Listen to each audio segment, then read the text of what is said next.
My name is Joe Dalton, entrepreneur and business coach. Welcome to Breakthrough Brands. Each week we bring you an inspirational story and an insight to the minds of some of the top business leaders, authors and mentors from around the globe.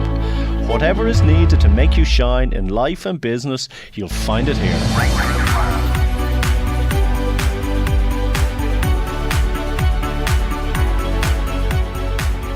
Good afternoon, everybody. I'm Joseph McGuire, standing in for the great man Joe Dalton today, having a well-earned break. And my guest today in the studio is Greg Fry. Greg, you're very welcome. It's great to be here, and it's going to be a great session. Looking forward to it, absolutely. I've been having a read of your bio, and it's very impressive. In fact, it's exhausting to read because you're covering so many areas. You're a man of many, many talents. Just to read a couple of extracts from it. You're an international social media trainer, delivering regular LinkedIn, Facebook, Twitter, YouTube, Instagram, Pinterest, Snapchat, digital video and social business strategy training and workshops for institutions such as the Digital Marketing Institute, Sure Skills and the Digital Skills Academy, and a lot more besides. How do you cope, Greg, with that workload? Well, I suppose I passionately live the world of social media. I'm very, very passionate about it. I believe that there's far too many organisations and individuals working in organisations that are busy fools.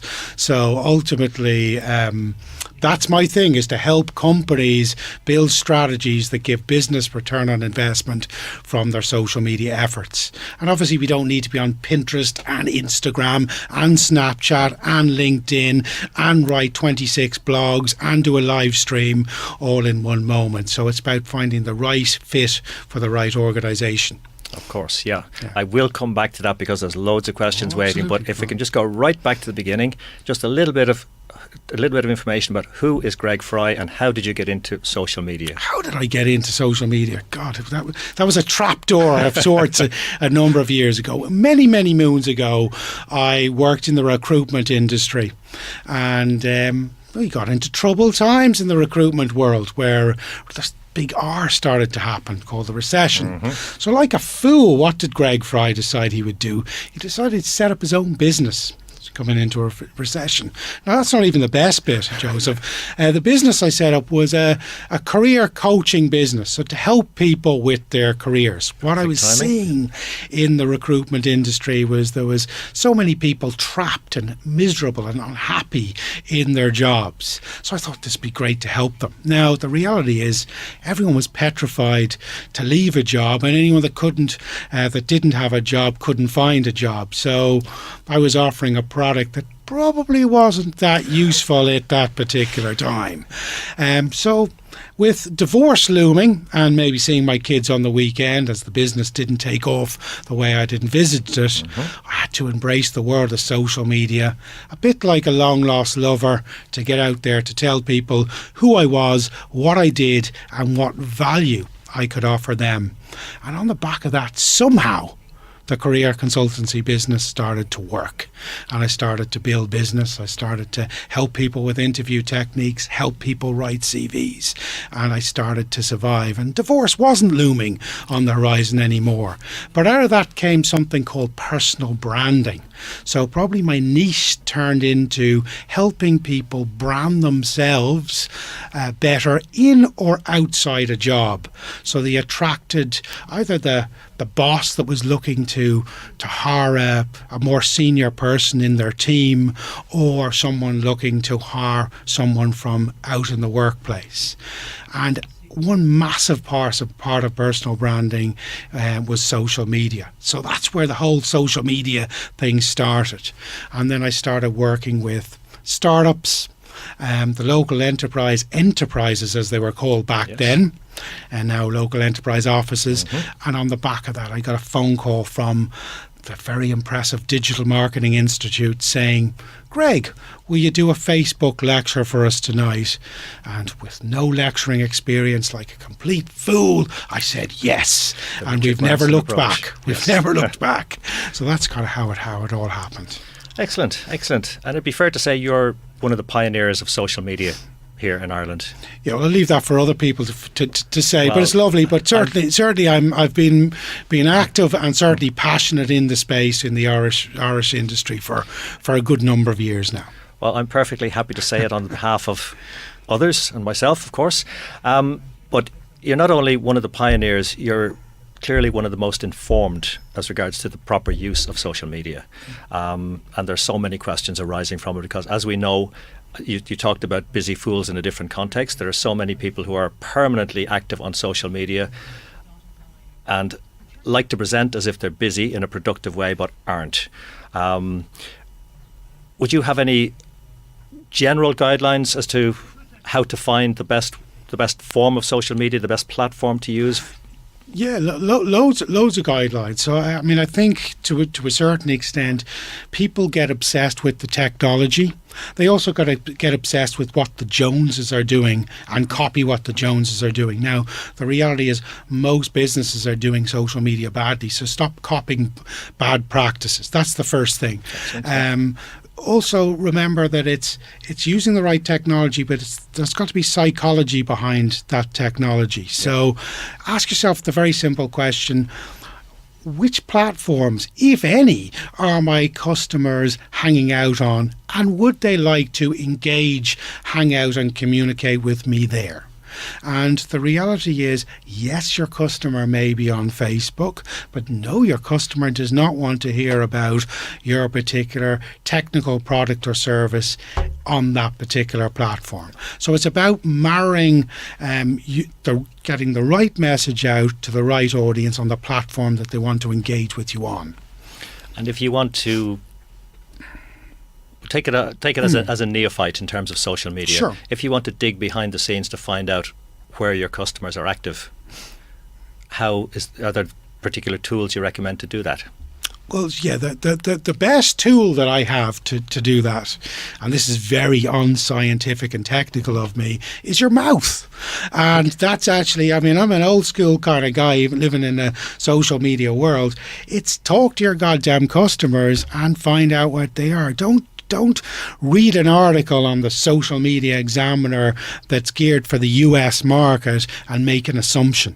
There's far too many people making decisions based on articles and assumptions when their customers and their audience is there to actually ask directly. So it sounds very unscientific, but bizarrely enough, just saying, if I'm targeting 15 to 25-year-old students, are you on Snapchat or Instagram? Do you use Facebook? It's just asking a simple question will give you an intelligent answer that you can make a decision on. And then what you do is you go onto that platform and you test the impact of what you're doing on it. Okay. And if you're newly starting out, because I engage with a lot of startups, and you don't have an audience as such, you aspire to an audience, aspire to a target market.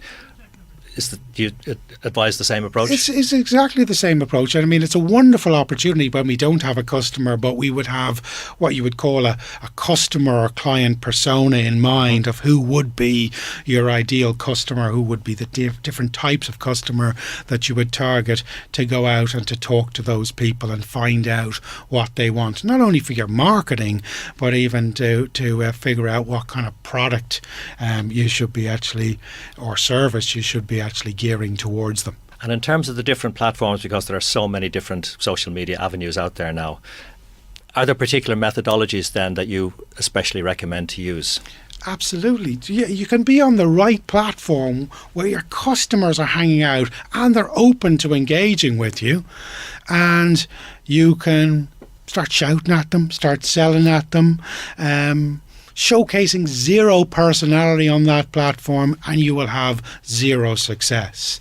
And the biggest trick I often have for startups, which sounds so simple, but it works, is behave exactly like you do in the real world.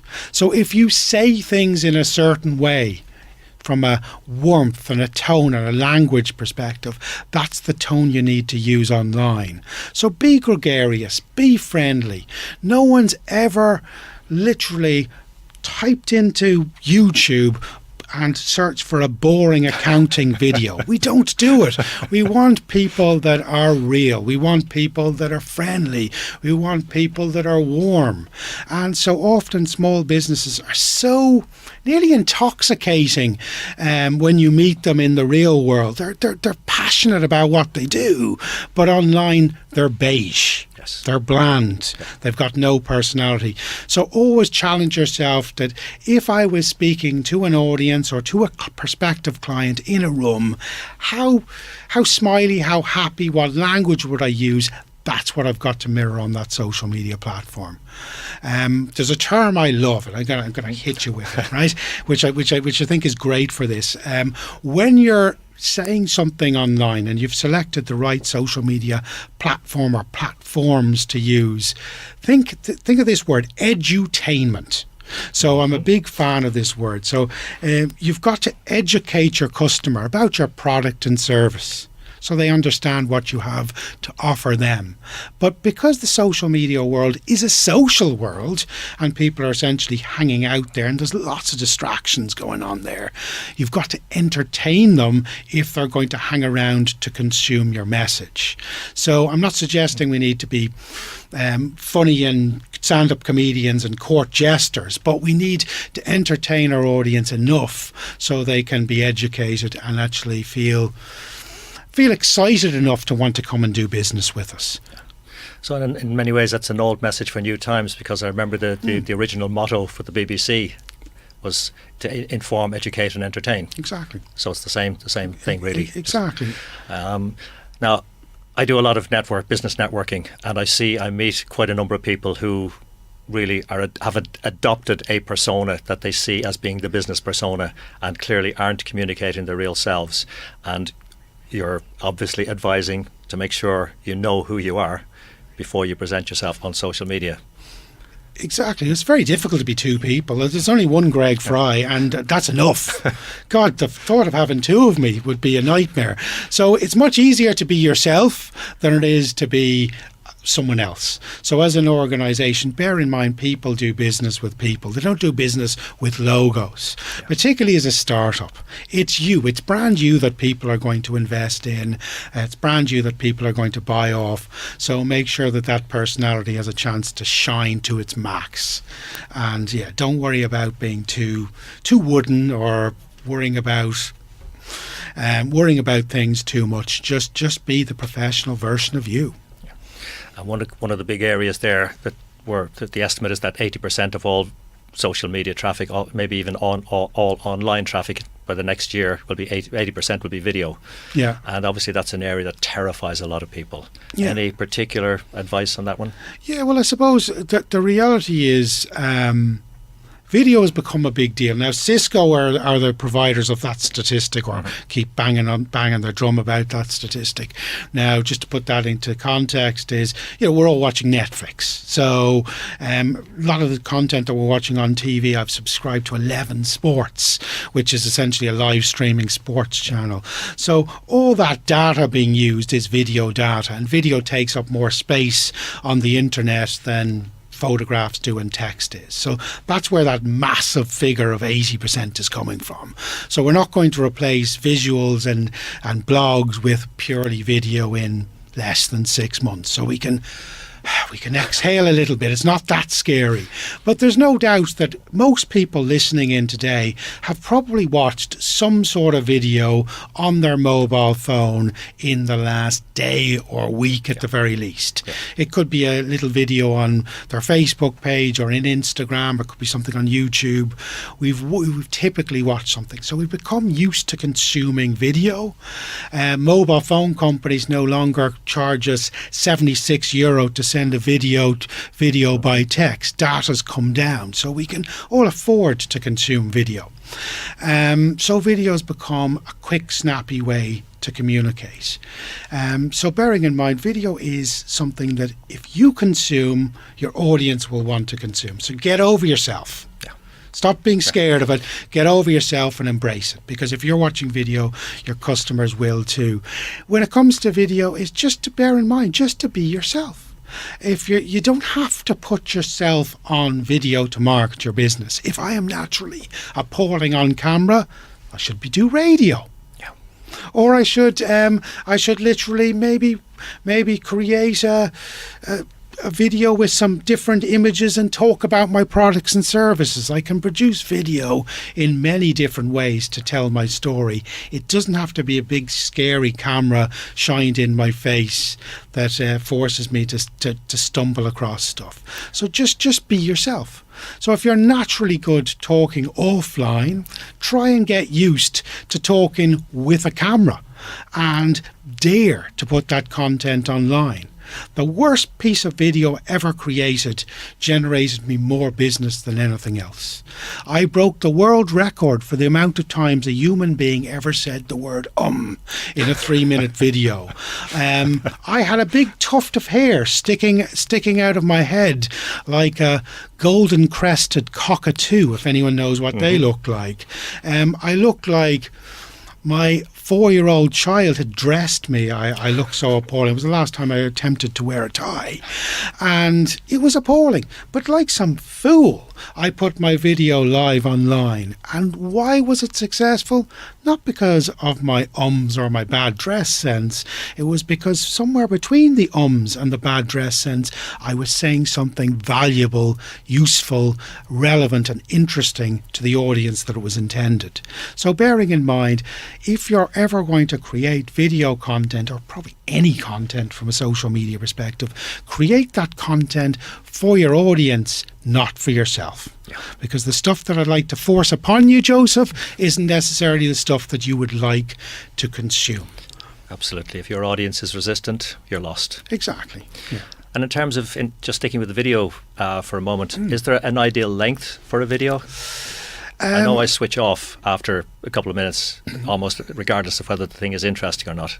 Yeah. That may be just me. Yeah, and the wonderful thing is we could probably search the web and we could get 50 people in the room and we'll probably get into a massive argument here, because the statistics to prove short video works better, and then there's other statistics that says longer video works better. I would say in a social media sense, realistically, say it's LinkedIn, 2 minutes or less would be the max that your video might need to be. But your 2 minutes may be in many ways a trailer to a longer, more in-depth, more valuable piece of video that someone would access through a webinar or a longer YouTube video. So that to me is really, really important to bear that in mind. Facebook, 30 to 60 seconds. Instagram, about 15 seconds would be good lengths when it comes to video content. And then I've touched on YouTube. If you're putting content on YouTube, people go to YouTube to consume content. So they don't mind watching something for 15 minutes because they've searched with the intentions of watching something. Of course. If they're watching a video on Facebook or Instagram, they're scrolling through their news feed, I've only got a short window to interrupt and grab their attention. They're not going to stop and hang out for 15 minutes. So again, it comes back to your earlier advice: be informed as to who your audience is and be prepared. 100%. Well, we're just going to take a short break now. After these messages, we'll return. Broadcasting to South Dublin on 93.9. This is Dublin South FM. Do you need a professional-looking website or graphics for your company? Does your current website work on all modern devices, such as tablets and smartphones? If not, you are losing business. Preamp Digital Media provides a full range of solutions to give your company the edge in today's digital world. Please visit www.preampdigitalmedia.com for all the information you need. That's www.preampdigitalmedia.com. Hola, ¿qué tal? Hello! Here in Dublin South FM, we speak Spanish as well. Where? En Spanish en Español, every Tuesday from 3 to 4 p.m. Join us here in Dublin South FM. Hasta la vista! I've always provided. That's what I do. Even when the job shut down, I somehow managed. But the pressure chips away at your confidence. I felt alone. I needed to talk things out. I learned Samaritans isn't just for when you hit rock bottom. I'm so glad I called. It's always worth getting problems big and not so big off your chest. Call Samaritans. No pressure, no judgment. We're here for you. Anytime, talk to us.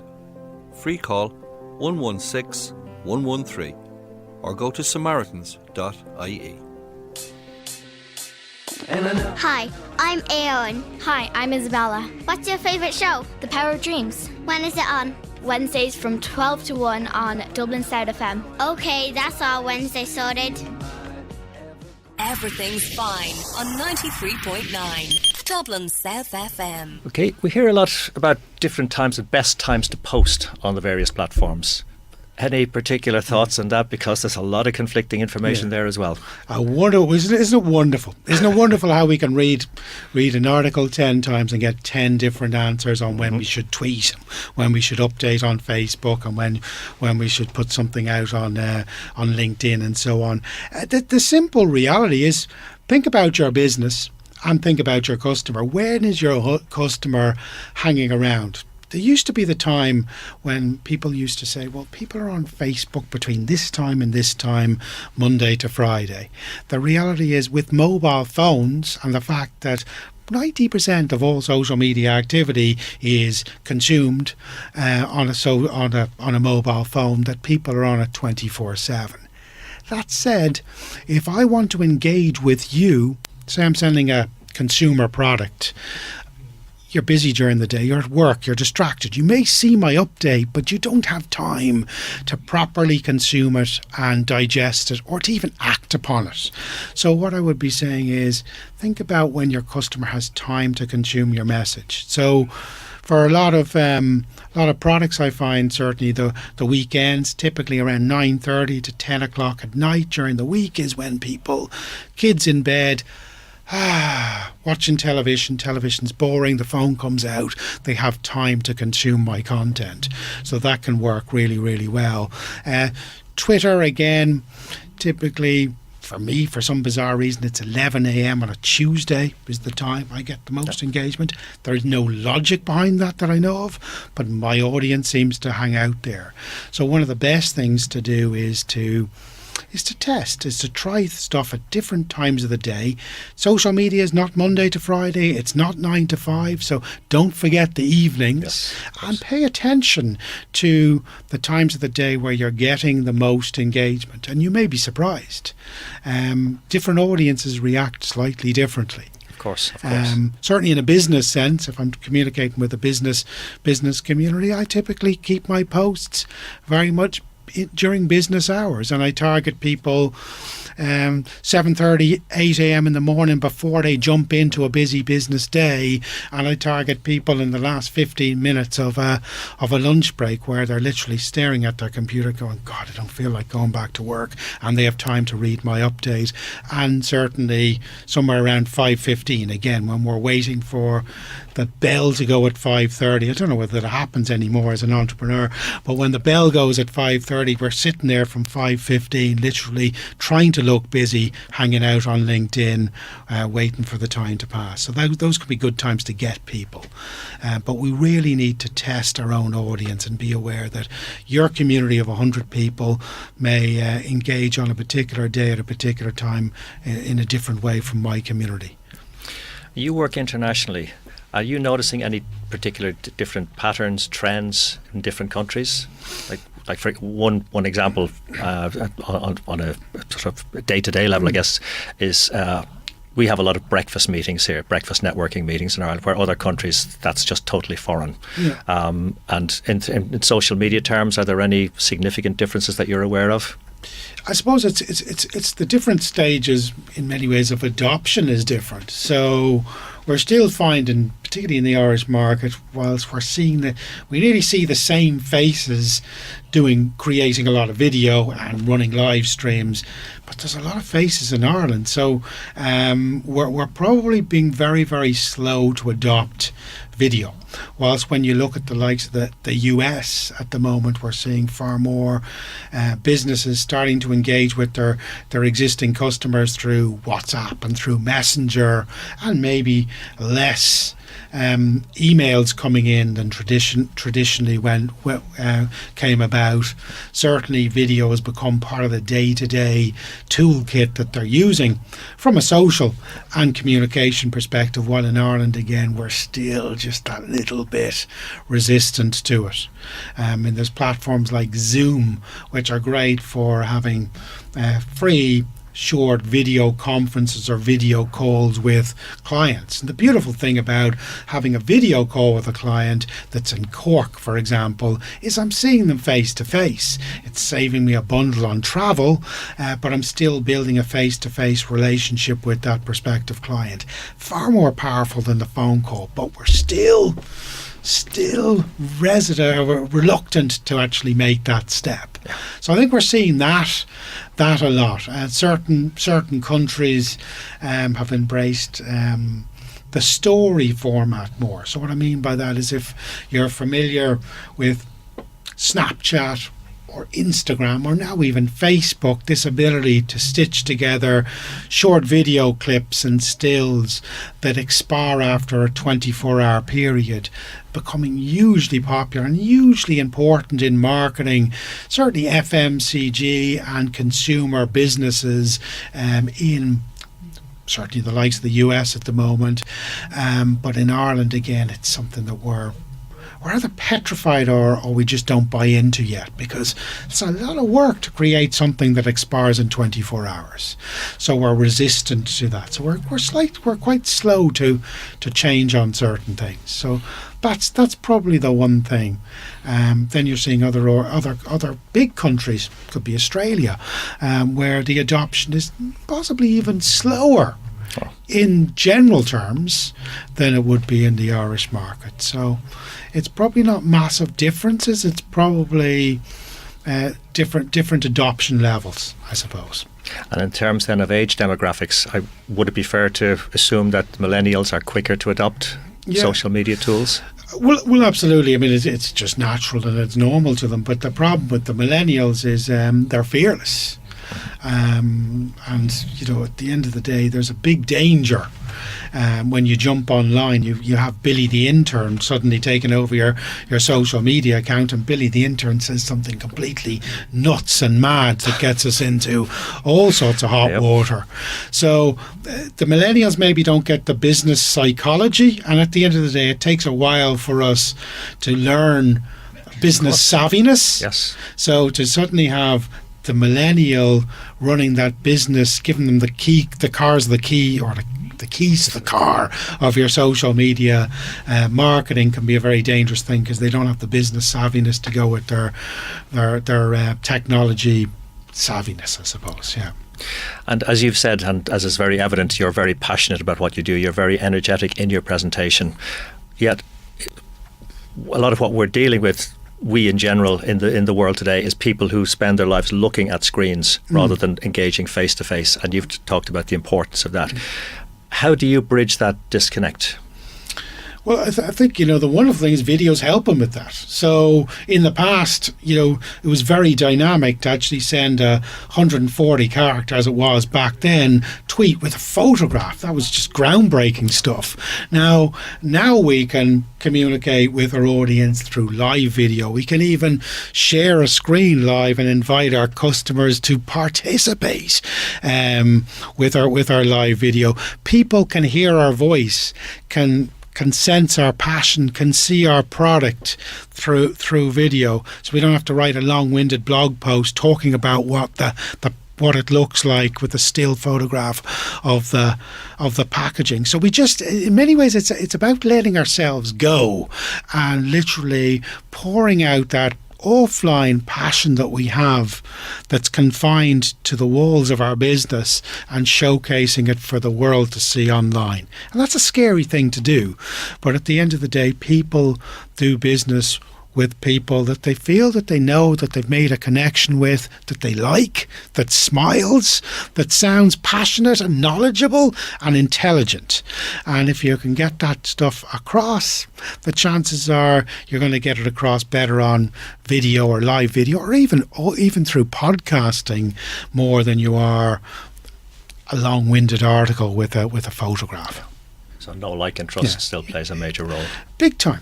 Big time. And in many ways, there's people that I've never met before in my life that I feel like I know because I've either communicated with them through live video or I've consumed live video of them. So they feel very familiar, friendly, trustworthy to me, whilst they shouldn't be any more trustworthy than the guy that writes the blog post and sends the tweet without the photograph. But to me, I'm more likely to buy off that person. That's because they've taken that extra step. Exactly, yeah. Okay. Okay. Moving on slightly, going off on a little bit of a tangent. I love tangents. Yeah. Facebook has been very much in the news in the last, really since the presidential election in the States. Yeah. And it has been a very controversial place to be for many, many reasons. Any particular overall views on it or perspectives on that? Yeah, well, I think people are naive. That's the simple reality. There's a little word that's used or term called digital bubbles, and I think what people jump on social media or Facebook or live in a world which they think is reality. Now, the reality is their Facebook news feed is their digital bubble. It's their reality. But outside that digital bubble is my digital bubble, which is a totally different news feed with totally different things taking place on it that becomes in many ways my reality. So we've got to be aware that what we see online is what's being served up to us based on what algorithms and platforms deem we're interested in. That's the first thing. So take everything with a slight pinch of salt. The other thing is, for years people were downloading or playing Candy Crush and Farmville at the very beginning on Facebook, and we were clicking OK, and we were accepting all these permissions without reading what permissions we were giving. Back at the very beginning, Candy Crush was saying, do you allow us to post on your Facebook page? And we were saying, yeah, okay. And you probably remember the really irritating updates on Facebook. Gina challenges you to a game of Candy Crush, beat her record of 17,000.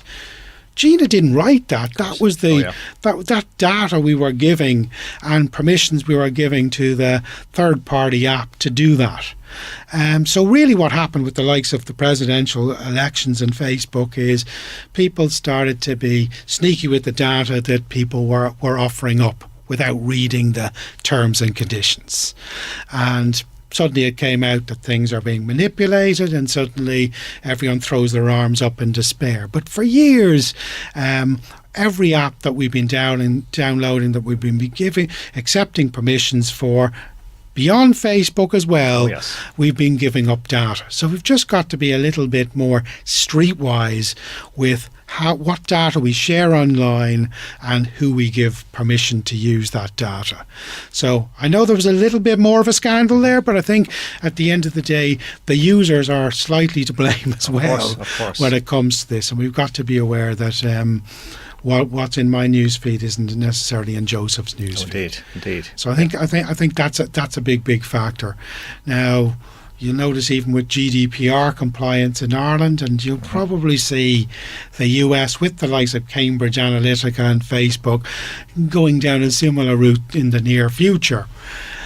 That, even now you go to a website like Love in Dublin, great site, good resource, big pop-up comes up and it says accept permissions. And what are we doing still? We're going okay. If you look at those permissions, you're giving Love in Dublin the ability to remarket to you, to use your data on their sister sites and yada yada. So we just need to be that little bit more intelligent to take our data into our own hands, because we're still making the same mistakes. Of course. Even after GDPR as a user. Probably understandable, given that people are being continually bombarded with information. Absolutely. So it's easier to click yes or okay. Exactly. Then, And I mean, my rule of thumb is I don't care who markets to me. I really don't.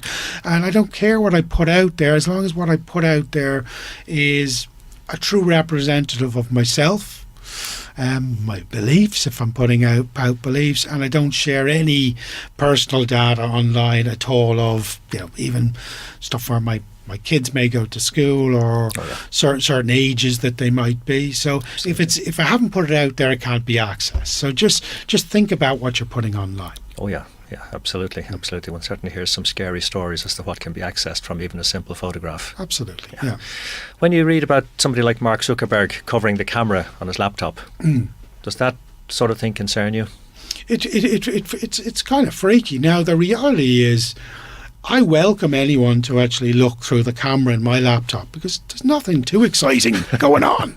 I'm not doing anything crazy or top secret or scary. So, but it is frightening. It's back to the time of if you start talking to Alexa in your home, or you say, "Hey Siri," how did Siri's talking back to you? But how did these devices know to listen? Yeah. So, of course, there is that whole big brother, what really is happening out there going on.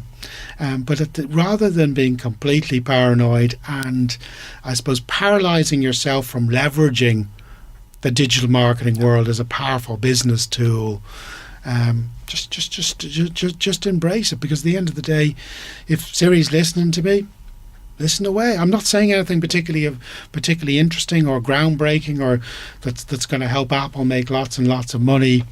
Just be careful about what you say. That's all. Yes. And say it in a whisper. Exactly. Say it in a whisper. Speak to your phone as Dave instead. Whatever. I don't know. But the reality is, we can be overly paranoid. Of course, absolutely. And the surest sign the conspiracy is working is the complete lack of evidence. Huh? Absolutely. Any particular future trends that you can see coming that are going to be really worth paying attention to in social media? Yeah, well, obviously, I mean, the big ones are obviously things like virtual reality and augmented reality. They're coming, and it's really the cost of creating 360-degree fully immersive video is becoming very, very, very, very, very cheap and very, very accessible. But even more so now, people are starting to get virtual reality headsets that they have in their homes. It's a bit like CD players before, and producing CDs before anyone could afford to buy a CD player. So that's kind of where we are with virtual reality, and to a certain extent some augmented reality stuff. But it's definitely coming. So say we take the real estate company, like very, very soon we're going to be able to put on our headset, and we're going to be able to walk through and view homes and look around, and even look under the kitchen table at a mark that's there, and we'll actually have a pretty amazing experience from our living room. So that type of technology is definitely coming. That's going to be interesting to leverage. But I think in the short term, the big changes are video. Not to harp on about video, is that video is just going to come more of our day-to-day world, and we're going to communicate with more people face to face than over a phone and by email. That's just going to become a natural thing for us to do. If I'm looking for a mortgage, for example, I may be able to go onto my phone and press a button and speak face to face with a mortgage advisor, rather than try to rush through rush hour traffic to make my 4:30 appointment into the Bank of Ireland branch to meet the mortgage advisor. So that kind of stuff is definitely coming. Live video is something that's becoming, I suppose, more functional. So, for example, you're going to be able to showcase services and products, and people are going to be able to buy the product directly from the video itself. So that's definitely evolving in a big way. The story format that I mentioned, the ability to create or consume content that has a lifespan, to get today's news today or today's specials today online, and to watch Greg Fry talking about something or demoing something that happened today, not something that was recorded 3 months ago or 3 years ago. That type of instant content is definitely something that's becoming a necessity in the social media world. So that's something that I think people are struggling grasp and struggling to leech onto. And we can look at the love 'em or hate 'em with the wonderful guys in Greystones, the Happy Pair, and how they build their brand on a daily basis through sharing today's day today. And that becomes something that people want to consume. Yes, storytelling. It's obviously increasingly important. We're paying more and more attention to it, but I still meet people who say they don't have a story to tell. How do you draw that out? Yeah. How do we create a story? I mean, the reality is we want to showcase ourselves. So we're not necessarily all the Happy Pair, but get onto Snapchat or Instagram and start to follow people that are naturally good at talking about themselves and showcasing who they are and what they do. And you'll learn a lot from them. But at the same time, the very people that don't have a story to tell could probably chew the ear off you on a telephone. Or in a face-to-face meeting. And ultimately, what we want to do is we want to literally say, if someone comes into our shop, if we have a shop, and we say, how can we help you, and show them around. If someone walks into our cafe and we have specials today, and we've got a new member of staff that we might introduce offline. We want to look at what we do offline and figure out how could we document that online to showcase who we are today, what we're doing today, what we're offering today. And so it doesn't have to be a story in a traditional sense. I think maybe the story scares people, but I could be a leisure centre. And my story could be, I take a photograph of the beautiful pool glistening at 6 a.m.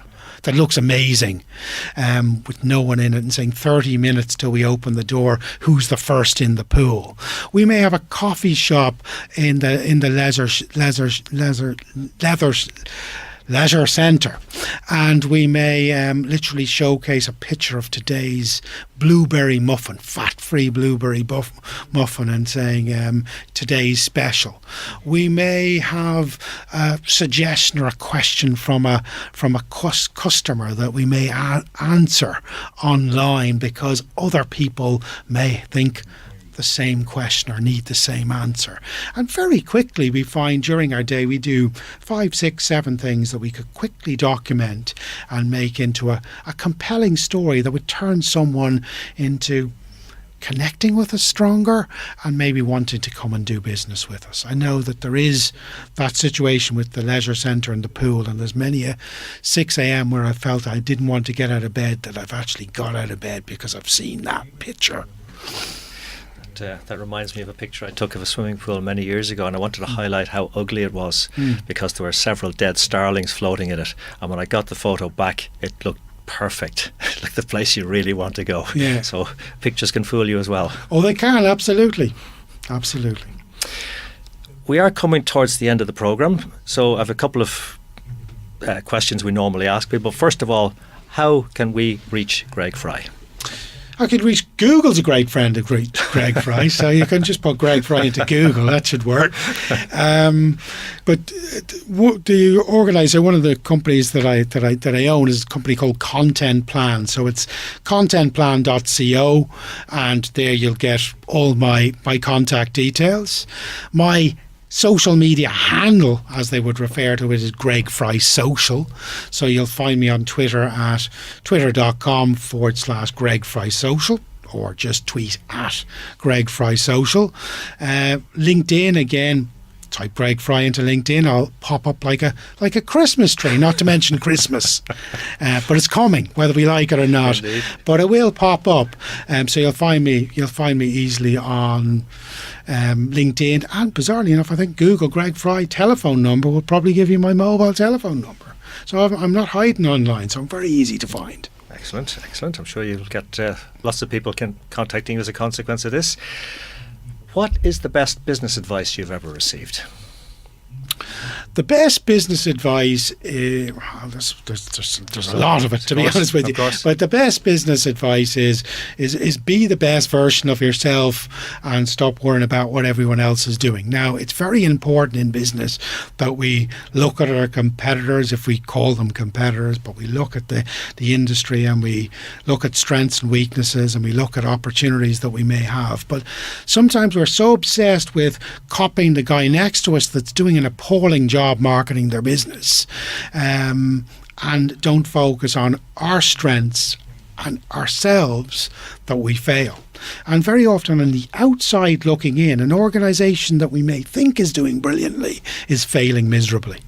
And it amazed me for years ago that every car ad that you ever saw on television was a car driving up a dirt track, usually up a mountain. And that was largely because all the car companies were using the same digital marketing agencies. No one was using a totally different agency to do something totally different. And particularly when it comes to social media is about standing out. It's not about blending in. In fact, if we blend in, we're camouflaged, we're not seen, and we're dead. So be the best version of yourself and stop worrying about everyone else. Stop being obsessed about the other guy. Perfect advice in so many ways, so many areas of life, isn't it, really? Absolutely. Not just social media. Yeah. Absolutely. What particular business book has most influenced you, or would you most recommend? And the weird thing is, this is me having to write a confession or verbalise a confession. I am bad at reading books. I'm not a millennium, I'm very old, but I've got kind of a millennium brain that I get distracted too easily. Certainly, I like Gary Vaynerchuk. I like his books more from an inspirational perspective. He gets me pumped up and excited. But from a business perspective, there's a website. So a lot of us are now consuming blogs rather than books. So in the social media world, which we're talking about today, the Social Media Examiner to me still is the best social media resource for businesses, particularly for small businesses. So if you want to find out how to do Facebook ads or the latest trends or technologies, Social Media Examiner is a great resource. So I would probably read, rather than read a book, I would probably read 6 or 7 articles on the Social Media Examiner, as well as other publications on a weekly basis. So that's the resource rather than book that I would probably point people to. Excellent. What makes Greg Fry happy? This sounds a bit cheesy and geeky, and my apologies to anyone listening that cringes, but what makes me happy is making other people happy. So I get a really big buzz out of other people being happy. If other people are smiling, Greg Fry is smiling. I love to see clients get results. If they're not getting results, I'm miserable. And in fact, I won't even. I'd feel very, very awkward. So it's really helping people. At the end of the day, if I wasn't in the social media world and I went back in a time machine, I would probably have got into some sort of counselling, because helping people is always been my passion. So in the business sense, I'm passionate about helping people get results from their social media efforts, rather than making a bunch of noise that sounds great but actually amounts to nothing. And it does make such a difference, doesn't it, in terms of building sustainable, lasting relationships and spreading the word in a very positive way.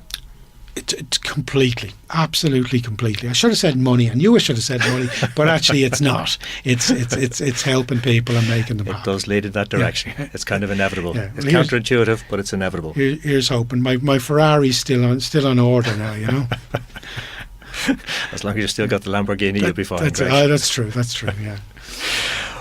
What song would you like us to play for you, and why? Oh, there's a question. God, they slipped this one under. And this is the weird thing. I've just talked about being happy. My favourite band of all time, ironically, is the Smiths. And strangely enough, the Smiths always made me feel happy. They made me feel like not for a lot of people, but the Smiths always made me feel happy. So I don't know whether we can do the Smiths, but certainly the Smiths. Please not, heaven knows I'm miserable now. Well, that would be. So maybe Ask by the Smiths. Perfect. You can edit that bit out if you don't want it. But yeah, maybe that. But I have to say, sometimes something like the Smiths, again, for me, I found the Smiths completely uplifting. Excellent.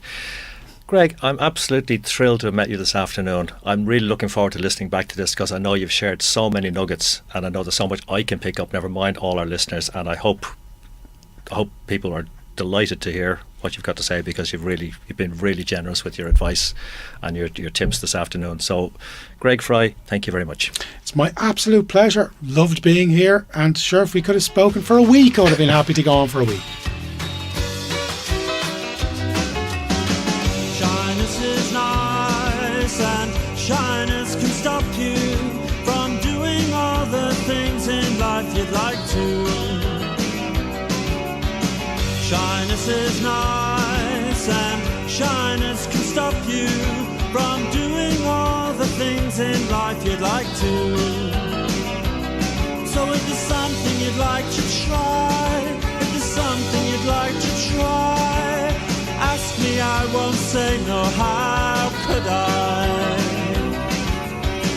Coyness is nice, and coyness can stop you from saying all the things in life you'd like to. So if there's something you'd like to try, if there's something you'd like to try, ask me, I won't say no, how could I? Spending warm summer days indoors, writing frightening verse to a buck-toothed girl in Luxembourg.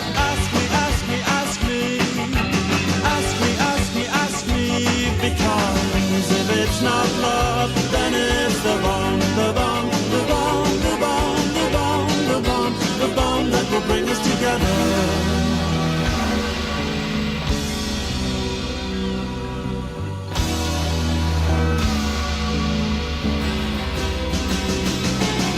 Nature is a language, can't you read? Nature is a language, can't you